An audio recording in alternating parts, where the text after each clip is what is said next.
तो माता देवहूति ने प्रश्न किए कि हे भगवान, मैं अपने इंद्रियों से और उनके विषयों के संसर्ग से, उनके पीछे भागते भागते, उनकी लालसा करते करते मैं थक गई हूं। आप मेरे संसार रूपी वृक्ष को काटने के लिए कुल्हाड़ी के समान हैं। आप मेरे संसार रूपी वृक्ष को काटने में सक्षम हैं और आप अपने शरणागतों पर बहुत वात्सल्य भी रखते हैं, उनकी रक्षा भी करते हैं। मैं आपकी शरणागत हूं और इंद्रियों और उनके विषयों के कारण अत्यंत थकान महसूस कर रही हूं। इसलिए आप मेरा मार्गदर्शन करें, मेरे इस महामोह को दूर करें। इसके उत्तर में भगवान कपिल क्या कहते हैं माता देवहूति से? हे माता, अपने बंधन का और मोक्ष का कारण केवल चित्त ही है। हम विषयों को और विषय के जो पदार्थ हैं, अपनी इंद्रियों को अपने बंधन का कारण ना माने, क्योंकि अगर बहुत से कारण दिखेंगे तो क्या होगा? घबराहट होगी कि ये भी बंधन का कारण है, ये भी बंधन का कारण है। और इस प्रकार बहुत सी शाखाएं दिखेंगी जब कारणों की, तो घबरा जाएंगे कि अत्यंत विशाल विस्तृत कारणों का ये जंजाल हमारे चारों तरफ घेरे हुए है। हमें बाहर की तरफ देखेंगे तो ऐसा लगेगा इस व्यक्ति में मेरा मन फंसा हुआ है, इस वस्तु में मेरा मन फंसा हुआ है, इस स्थान में मेरा मन फंसा हुआ है, धन में मन फंसा हुआ है, स्त्री बच्चों में मन फंसा हुआ है,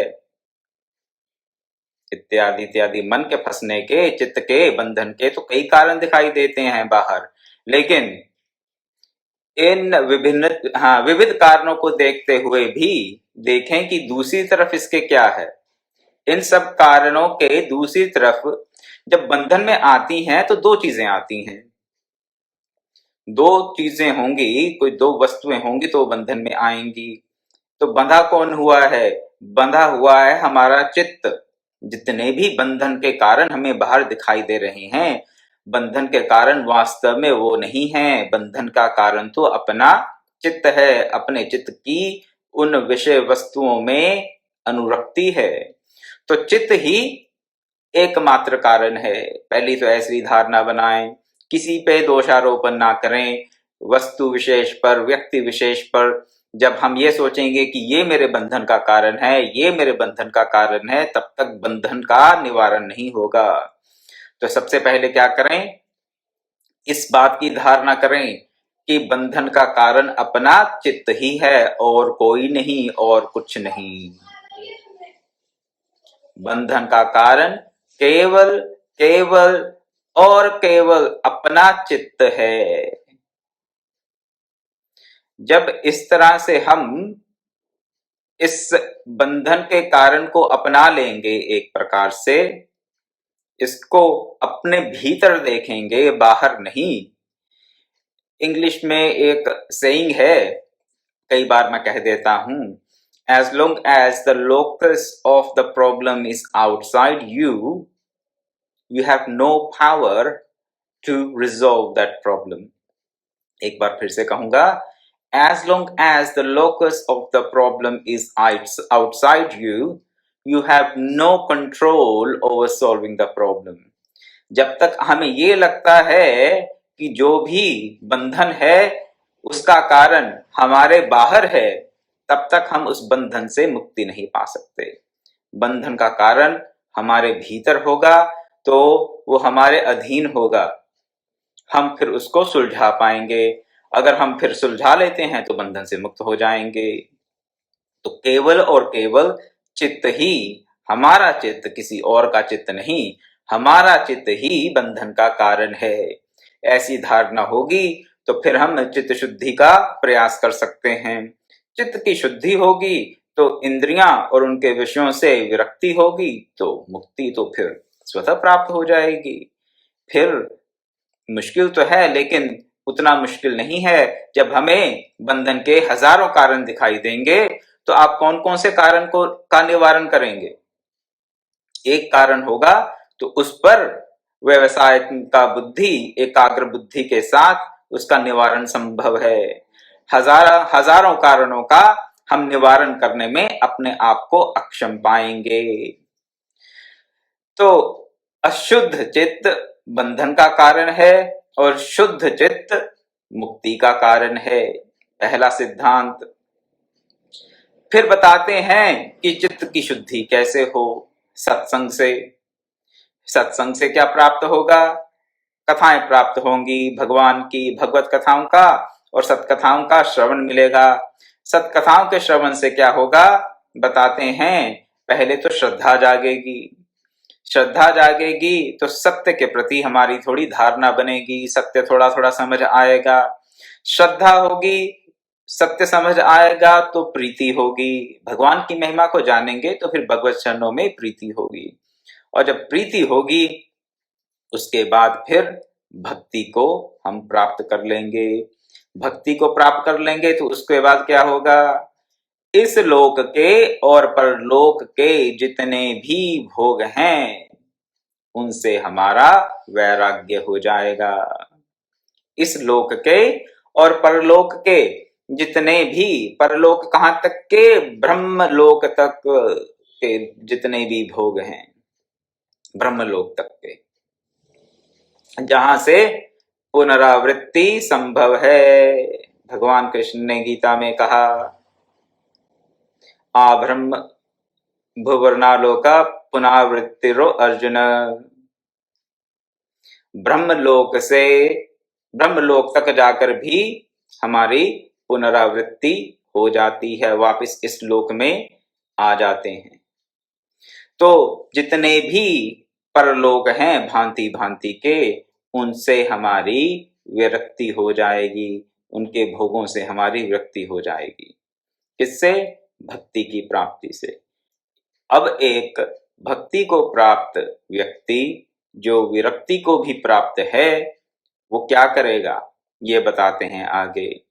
कल मैंने एक बात और रखी थी आपके सामने कि ये मार्ग केवल सनातन धर्म में ही दिखाया जाता है और किसी धर्म में नहीं, और किसी पंथ मजहब में ऐसा हमें देखने को नहीं मिलता। यहाँ के भोगों से, पृथ्वी के भोगों से विरक्ति का तो पाठ पढ़ाया जाता है, लेकिन किस लिए? कि अगर आप पृथ्वी पर भोगों का परित्याग करते हैं तो आपको स्वर्ग लोक में, पृथ्वी से इतर लोकों में, अन्य लोकों में लाखों, हजारों, सैकड़ों गुना ज्यादा भोगों की प्राप्ति होगी इस लोभ से। लेकिन ये कोई विरक्ति थोड़े ना है। थोड़ा छोड़कर ज्यादा प्राप्त करने की लालसा क्या विरक्ति है? मेरी दृष्टि से तो नहीं। तो सनातन धर्म के इतर जितने भी धर्म, मजहब, पंथ हैं उनमें विशुद्ध वैराग्य की भावना का प्रतिपादन नहीं किया जाता, जनमानस में नहीं किया जाता। उनके ये धर्म विशुद्ध वैराग्य का पाठ नहीं पढ़ाते। केवल यही पाठ पढ़ाते हैं कि अगर इस पृथ्वी लोक में कष्ट सह लोगे, इस पृथ्वी लोक में नियम से रह लोगे, जो भी उनके नियम है उसके अनुसार अगर जीवन जी लोगे तो परलोक में और भी भोग मिलेंगे तुम्हें। डिलेड ग्रेटिफिकेशन है बस, केवल, और कुछ नहीं। कि आज थोड़ा बचत कर लो तो कल के लिए ज्यादा तुम्हारे पास कई गुना ज्यादा इकट्ठा हो जाएगा। किसके लिए होगा? लेकिन भोग के लिए। भोगों से विरक्ति की कोई पूर्ण रूप से शिक्षा सनातन धर्म के इधर नहीं मिलती। और जब तक भोगों से विरक्ति नहीं होगी तब तक आत्मज्ञान के प्रति रुचि कैसे होगी? हो ही नहीं सकती। यहाँ के भोग या परलोक के भोग, कहीं के भी भोगों में जब तक मन फंसा रहेगा, मन में लालसा रहेगी, यहां तक कि पुण्य प्राप्ति की भी लालसा जब तक मन में रहती है, तब तक हम आत्म ज्ञान के मार्ग को अपनाने में अक्षम रहते हैं, नहीं अपना सकते। सिद्धांत की बात है। तो भक्ति को प्राप्त, इस लोक के और परलोक के भोगों से वैराग्य को प्राप्त व्यक्ति क्या करता है बताते हैं। वो योग आदि द्वारा आत्म साधन के उद्योगों में तत्पर होकर आत्मज्ञान को प्राप्त करने का प्रयास करता है, अपने अंतःकरण को अपने अधीन करने का प्रयास करता है। अब अंतःकरण को अधीन करना क्या होता है? कैसे पता चले कि हमारा अंतःकरण अधीन है या नहीं? अगर हमारी आंख वही देखती है जो हम चाहते हैं, अगर हमारे कान वही सुनते हैं जो हम चाहते हैं, अगर हमारा नाक वही सूंघता है जो हम चाहते हैं, अगर हमारी त्वचा वही स्पर्श प्राप्त करती है जो हम चाहते हैं, अगर हमारी जीवा उसी रस का आस्वादन करती है जो हम चाहते हैं, तो हमारा अंतःकरण हमारे अधीन है, अपने कंट्रोल में है।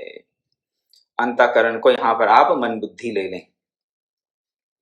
तो अंतःकरण अधीन करते हैं वो व्यक्ति जो वैराग्य को प्राप्त हैं, जो भक्ति को प्राप्त हैं।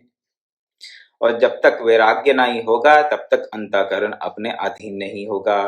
अब अंतःकरण अधीन नहीं होगा तो उससे क्या नुकसान है?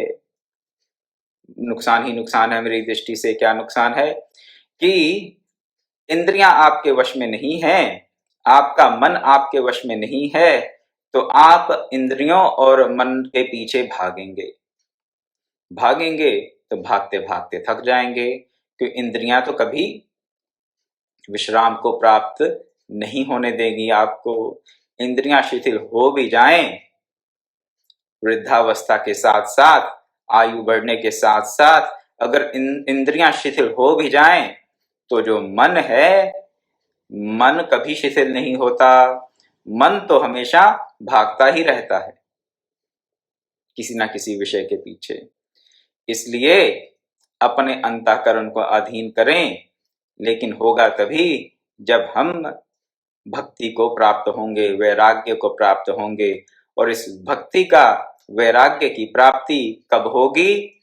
जब हम सत्संग का श्रवण करेंगे, सत्संग का लाभ लेंगे, सत्संग का सेवन करेंगे, तभी संभव है।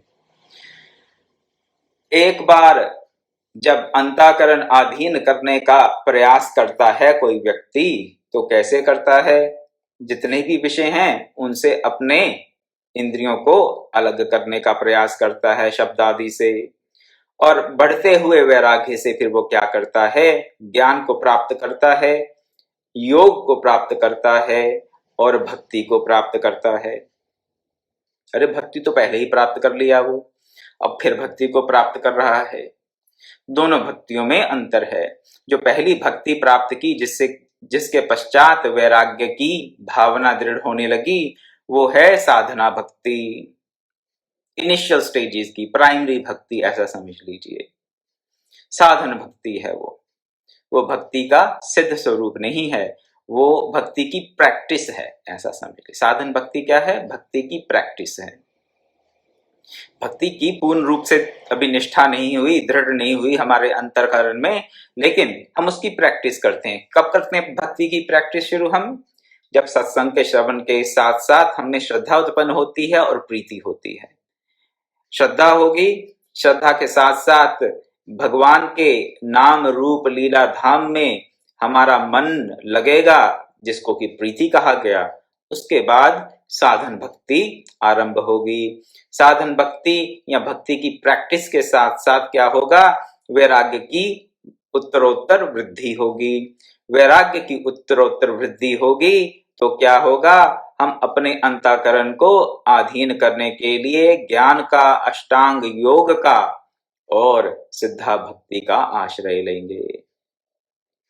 ये पूरे का पूरा प्रकरण, प्रोसेस यहाँ पर भगवान कपिल ने माता देवहूति को सुना दिया। और साधन का मूल मंत्र यही है। इसमें देखिए, भगवान कपिल ने ये नहीं कहा कि योग का मार्ग अलग है जी, भक्ति का मार्ग अलग है जी, ज्ञान का मार्ग अलग है। उन्होंने तीनों मार्ग एक साथ बतला दिए। अगर इसको विस्तार से, अगर आप इसमें जाना चाहते हैं, विस्तार से इसका अध्ययन करना चाहते हैं, तो श्रीमद् भागवत में इसका बहुत सुंदर विवेचन प्रस्तुत किया गया है विस्तार पूर्वक। और वहां पर भगवान कपिल ने भक्ति का मार्ग, ज्ञान का मार्ग, योग का मार्ग अलग अलग नहीं बताया। क्यों नहीं बताया? क्योंकि वो एक ही है, इसलिए अलग अलग नहीं बताया।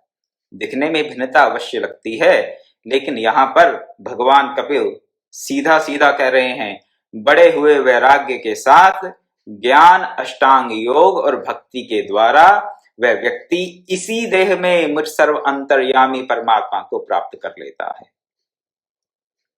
ज्ञान के द्वारा, कौन सा ज्ञान? सांख्य शास्त्र की ज्ञान की बात कर रहे हैं, जिसकी चर्चा हम अभी थोड़ी देर में करेंगे। भक्ति के द्वारा और योग के द्वारा देह के रहते ही इसी देह में मुझ अंतर्यामी परमात्मा को वो व्यक्ति प्राप्त कर लेता है। तो एक बार फिर से पूरी ये प्रोसेस, पूरा ये जो प्रकरण है वो आपके सामने रख देता हूं कि भगवान कपिल ने मुक्ति का क्या साधन बतलाया, कहां से शुरू करना है और कहां पर इसका पर्यवसान होता है, कहां पर इसका कंप्लीशन, कहां पर इसका अंत होता है। सबसे पहले बताया कि ये धारणा बनाएं अपनी कि हमारा चित्त ही हमारे बंधन का कारण है, और ये चित्त जब शुद्ध हो जाएगा तो हमारे मोक्ष का, हमारी मुक्ति का, प्रभु प्राप्ति का भी कारण बन जाएगा। अब चित्त की शुद्धि के लिए क्या करें? सत्संग करें। सत्संग से क्या होगा?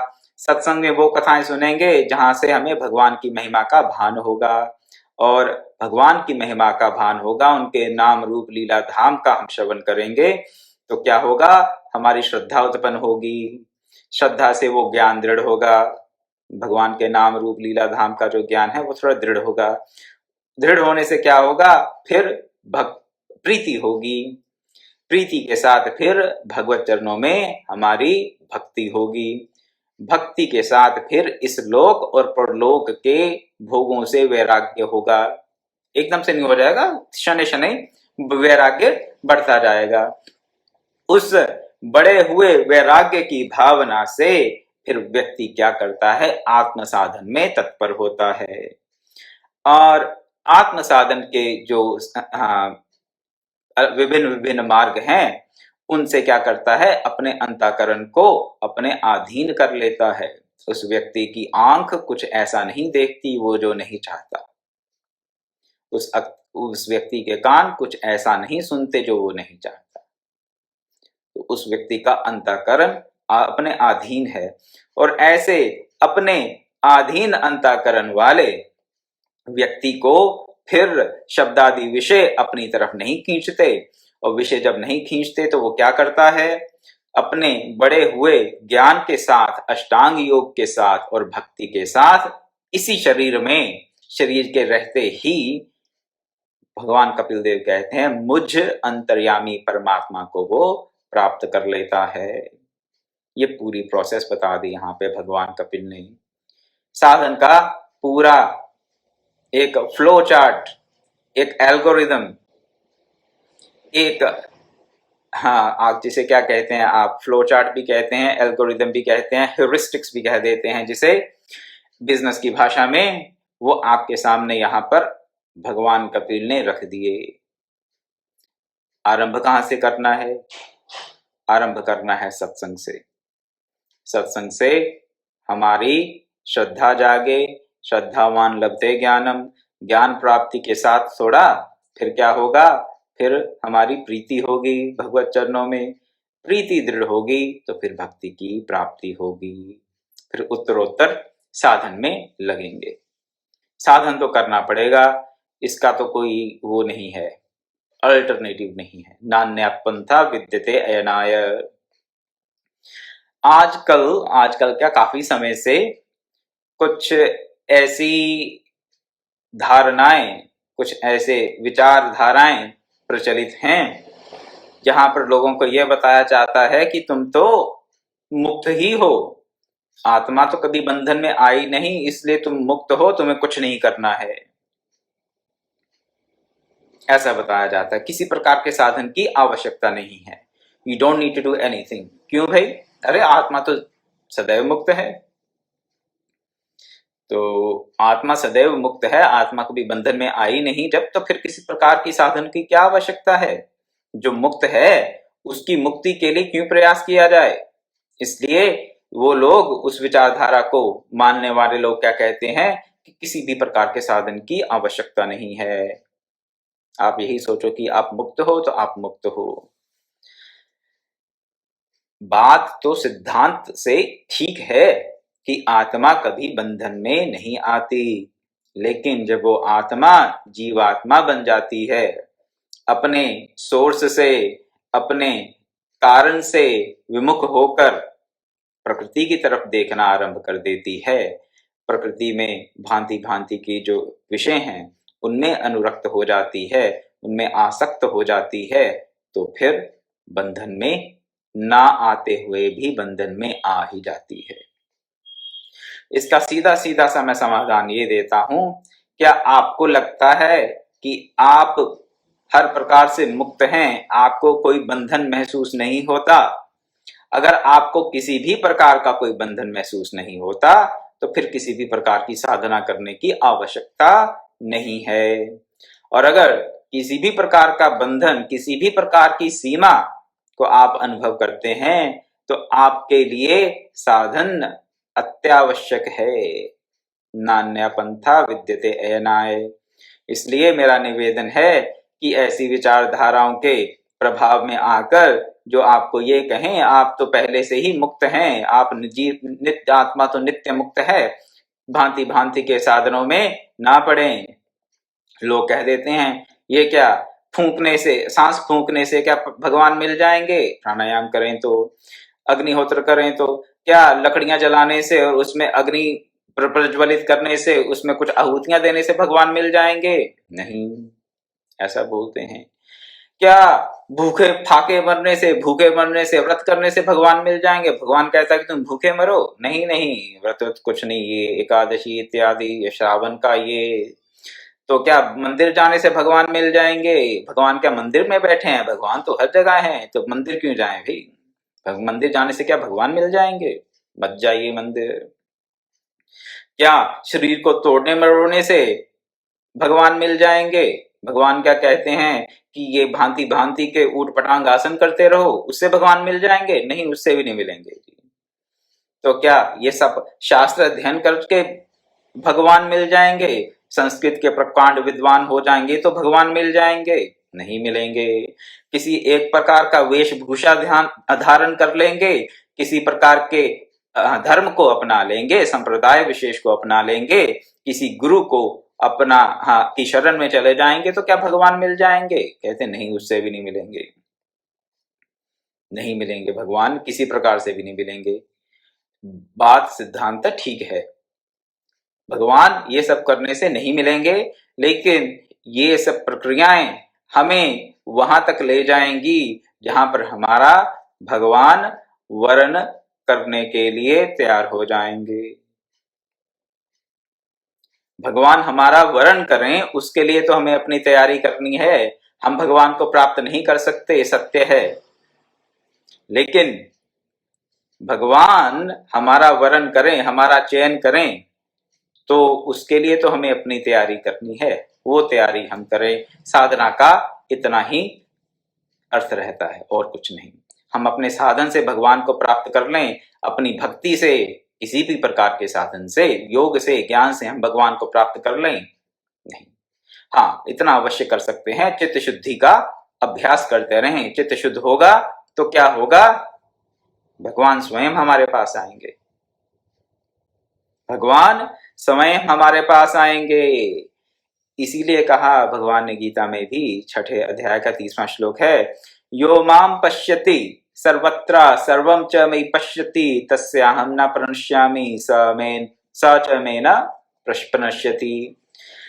जो मुझे हर जगह देखता है और सब में देखता है, उसके लिए मैं कभी अलोप, मेरा लोप नहीं होता।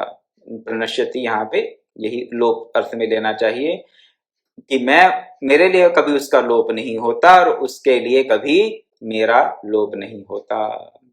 तो क्या हमारी ऐसी धारणा बन गई है, हम सब जगह भगवान को देख रहे हैं? अगर नहीं देख रहे तो साधन करना चाहिए। अगर तो ऐसी धारणा हो गई है कि सर्वत्र भगवान ही है, वासुदेव सर्वमिति, स महात्मा सुदुर्लभा। अगर उस स्थिति में पहुंच गए हैं कि सब कुछ वासुदेव ही हैं, तो हो सकता है हम सिद्धावस्था को प्राप्त कर लिए हों, तो उस स्थिति में हमें साधन की आवश्यकता नहीं है। लेकिन जब तक वासुदेव सर्वमिति की भावना दृढ़ नहीं हुई सदैव के लिए, तब तक हमें साधन में निरत रहना चाहिए। जितने भी साधन बताए गए हैं उनमें से जो भी साधन आपको आपके अनुरूप हो, उसको अपनाकर आप अपने चित्त को शुद्ध करें। चित्त शुद्धि ही एकमात्र लक्ष्य है साधन का। साधन से भगवान प्राप्त नहीं होते, परंतु ये सोच लें कि साधन से भगवान प्राप्त नहीं होते तो सब साधनों की तिलांजलि दे दें कि जब भगवान चाहेंगे तब भगवान मिल जाएंगे, हम तो भगवान को प्राप्त कर नहीं सकते। तो ये प्रमाद है और कुछ नहीं। प्रमादी ना बने, साधन में तत्परता दिखाएं, साधन करें, साधन से चित्त शुद्धि होगी, भगवान आपका वरण करेंगे, भगवान आपका वरण करेंगे।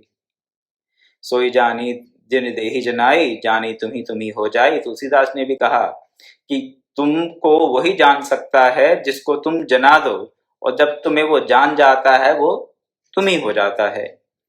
परंतु वो सबको तो नहीं जना देता। सबको क्यों नहीं जना देता भगवान? क्यों वो कोई पार्शियलिटी कर रहा है भगवान?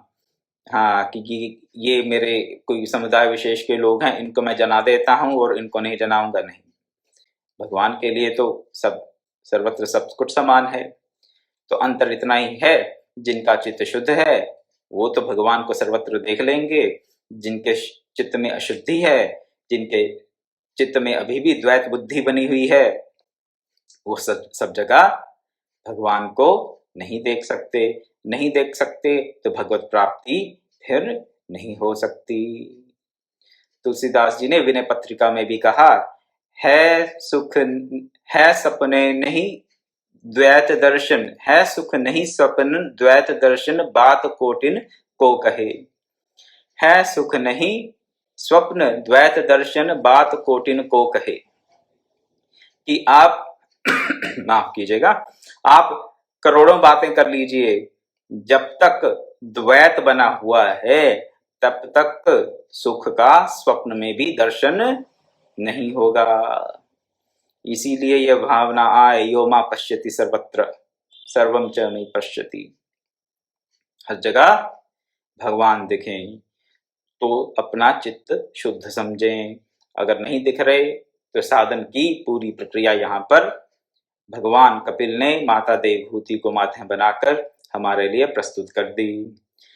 इसके आगे भक्ति के लक्षणों का वर्णन करते हैं। भक्ति क्या है क्या नहीं, संक्षेप में आपके सामने यही रखूंगा कि भगवान कपिल ने कहा, भक्ति का स्वरूप समझाते हुए एक बात कही कि जिसका चित्त, जिसकी बुद्धि, जिसकी इंद्रियां, ज्ञानेंद्रियां भी और कर्मेंद्रियां भी, 5 ज्ञानेंद्रियां और 5 कर्मेंद्रियां, मन चित्त बुद्धि, जिसका सब कुछ भगवान में अनुरक्त है, भगवान के लिए ही, परमात्मा में ही जिसकी अनुरक्ति है, 5 ज्ञानेंद्रियों की, 5 कर्मेंद्रियों की, मन की, चित्त की, बुद्धि की, उस पर भगवान की अपार कृपा है और वही भक्त है।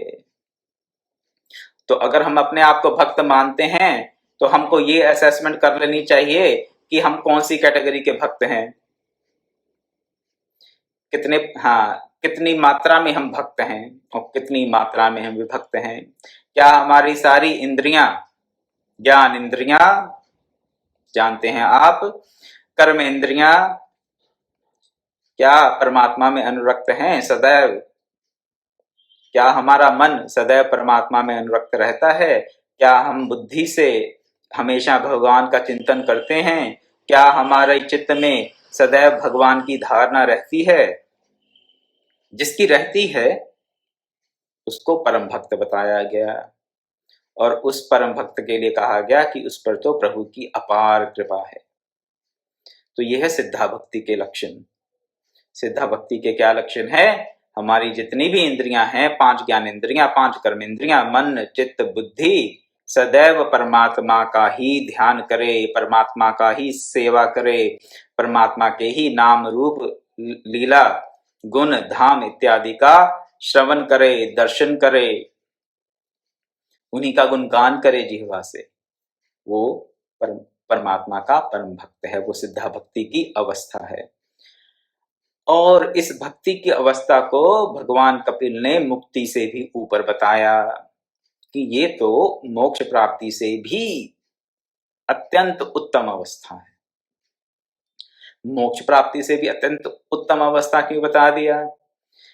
कहा कि मोक्ष में तो आपने अपने दुखों का निवारण कर लिया, दुखों से छूटने का नाम ही मोक्ष है। कौन से दुख? भगवान ने गीता में भी कहा, जन्म जरा मृत्यु व्याधि दुखानुदर्शनम। जन्म जरा मृत्यु और व्याधि में दुख का हमें दर्शन करना चाहिए। तो ये सब दुखों से तो व्यक्ति मोक्ष प्राप्त करके छूट जाता है, परंतु होता क्या है, उसे भगवत प्रेम की प्राप्ति हो जाए ऐसा कोई सिद्धांत नहीं है, ऐसा कोई नियम नहीं है। उसके लिए तो भक्ति की ही महिमा है। और भक्ति की महिमा उन्होंने इस प्रकार से बताई कि जिसके ज्ञानेंद्रियां, कर्मेंद्रियां, मन चित्त बुद्धि भगवान में अनुरक्त है निरंतर, उसके लिए तो सब कर्म बंधनों का नाश स्वतः हो जाता है। सब कर्म बंधनों का, सब प्रकार के बंधनों का नाश हो जाता है। कर्म बंधन क्या? कर्मों के ही बंधन है, लेकिन अगर आप किसी और प्रकार के भी बंधन मानते हो तो सब बंधनों का नाश उसके लिए स्वतः हो जाता है। तो वो मुक्त तो है ही, लेकिन मुक्त होने के साथ साथ उससे भगवान की भक्ति, भगवत प्रेम भी प्राप्त है। तो दुखों से तो पीछा छूट गया और भगवत प्रेम रूपी परमानंद की प्राप्ति भी हो गई। इसलिए इस सिद्धा भक्ति को मुक्ति से अत्यंत श्रेष्ठ बताया भगवान कपिल ने। तो भक्ति के स्वरूप के बारे में ये बताया। आगे उन्होंने सांख्य का भी वर्णन किया, जो मैं संक्षेप में आपके सामने रखूंगा। सांख्य शास्त्र में प्रकृति और पुरुष, इन दो तत्वों का बताया गया है कि ये दो तत्व जो हैं, मूलतः ये दो तत्वों से ये पूरी हमें सृष्टि दिखती है। सृष्टि तो केवल प्रकृति से है, लेकिन परमात्मा के प्रकाश में ही प्रकृति में विषमता का भाव आता है और अव्यक्त से फिर व्यक्त प्रकृति का प्रादुर्भाव होता है। तो पुरुष है, पुरुष जिसको कि हम आत्मा कह देते हैं, परमात्मा कह देते हैं। पुरुष नाम, पुरुष के लिए तो पुरुष सूक्त है वेद में। तो उस पुरुष के प्रकाश में प्रकृति जो है वो 23 तत्वों में अपने आप को, कहते तो हैं कि विकार हैं ये प्रकृति के, लेकिन विकार यहाँ पर हमें दोष की दृष्टि से नहीं देखना चाहिए। यहाँ पर जो विकार कहे गए, विकार को हमें ये मानना चाहिए कि ये तो केवल अलग अलग अभिव्यक्तियां हैं उस प्रकृति की। तो 23 तत्व बताए गए प्रकृति के, और अव्यक्त प्रकृति तो एक हुई, उस अव्यक्त प्रकृति से 23 तत्व के निकले बाहर। वो कौन कौन से हैं? 5 कर्मेंद्रियां, 5 ज्ञानेंद्रियां, 5 तन्मात्राएं, 5 महाभूत, फिर मन और अहम और बुद्धि। ये 23 तत्व बताए गए।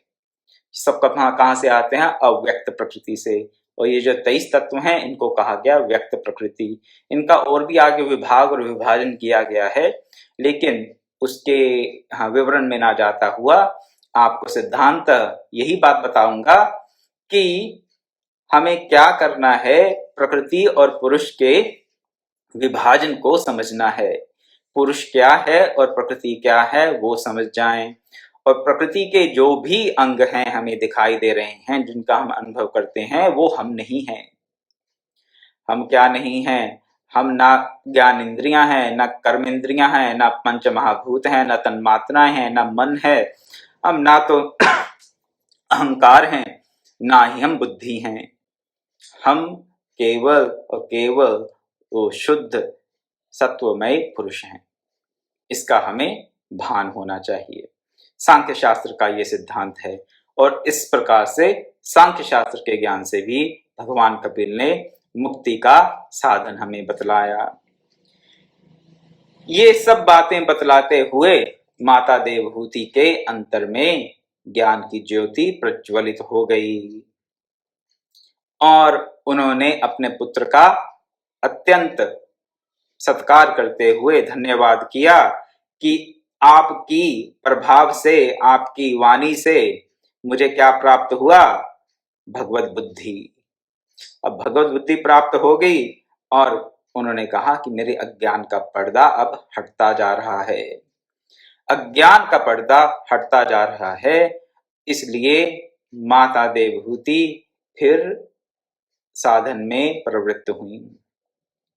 ऐसा नहीं कहा कि भगवान कपिल ने उपदेश दिया और माता देवहूति को मुक्ति मिल गई।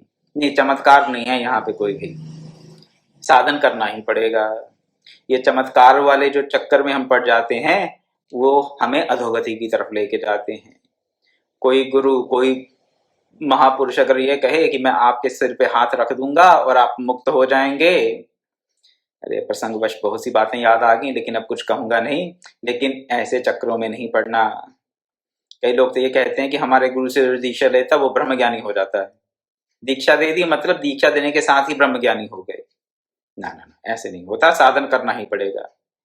अगर आपको कोई ऐसा मार्ग दिखाता है, बार बार आपके पास ये निवेदन कर रहा हूँ, सस्नेह निवेदन कर रहा हूँ कि कोई भी ऐसा मार्ग आपको दिखे जिसमें वो कहें कि आप तो ऑलरेडी मुक्त हैं, तो साधन करने की आवश्यकता नहीं है, या ये कह दें कि हमारे गुरु से आप दीक्षा ले लें तो दीक्षा लेते ही आप मुक्त हो गए, इन चक्रों में मत पड़ें। अधोगति की तरफ लेके जाने वाले ये सब रास्ते हैं। विनम्र निवेदन है, किसी की निंदा करने के भाव से नहीं, केवल आपको आपके साधन से कोई च्युत ना कर दे, हटा ना दे, केवल और केवल इस भावना से आपके सामने ये बातें रख रहा हूं। अब माता देवहूति ने भगवत बुद्धि प्राप्त की, अज्ञान का पर्दा हट रहा है और ज्ञान का प्रकाश धीरे धीरे हो रहा है, तो उन्होंने फिर साधन करने का दृढ़ निश्चय किया। और भगवान कपिल ने भी कहा कि हे माता, अगर आप मेरे बताए हुए मार्ग पे चलेंगी तो बहुत शीघ्र ही जीवन मुक्त रूपी उत्तम फल को प्राप्त करेंगी। चलेंगी तो केवल सुनने मात्र से, केवल किसी के हाथ रखने मात्र से मुक्त हो गया कोई, जीवन मुक्त अवस्था को प्राप्त हो गया, यहाँ पे ऐसा विवरण नहीं है, ऐसा कोई वर्णन नहीं है। यहाँ पर यही कह रहे हैं कि मैंने तुम्हें रास्ता दिखा दिया है, लेकिन अगर आप इस रास्ते पे चलेंगी तो आप मुक्ति को, जीवन मुक्ति को प्राप्त कर लेंगी, शीघ्र ही प्राप्त कर लेंगी। शीघ्र क्यों कहा? क्योंकि उनको पता है कि उनकी माता के हृदय में वैराग्य की बड़ी दृढ़ भावना हो चुकी है, और जिस व्यक्ति में वैराग्य की भावना दृढ़ है वो अवश्यमेव ही जीवन मुक्त अवस्था को शीघ्र अतिशीघ्र प्राप्त कर सकता है तीव्र साधना से।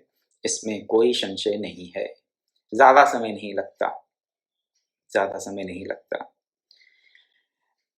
और आगे कहते हैं कि मेरे इस मत को ना जानने वाले पुरुष मृत्यु रूप संसार में बार बार गिरते हैं। कामी जनों की भी चर्चा करते हैं कि कामी जनों की कैसी गति होती है, हम जानते ही हैं। कामी जनों की तो अधोगति होती है। और इस सांख्य शास्त्र से, इस भक्ति शास्त्र से, इस योग शास्त्र से, इस योग प्रतिपादित मार्ग से, सांख्य प्रतिपादित मार्ग से, इस भक्ति मार्ग से जो कोई भी जीवन मुक्त अवस्था को प्राप्त करना चाहे वो कर सकता है। ये कहकर महामुनि कपिल जी माता से विदा लेकर ईशान दिशा की ओर चले जाते हैं वो अपने पिता के आश्रम से। और देवहूति भी अपने पुत्र के बताए हुए योग मार्ग से अपने चित्त को एकाग्र कर लेती हैं और पति के आश्रम में समाधि द्वारा समय व्यतीत करने लगती हैं, और शीघ्र ही सर्वश्रेष्ठ अंतर्यामी, नित्य मुक्त और ब्रह्म रूप भगवान के साथ एकता को प्राप्त कर लेती हैं।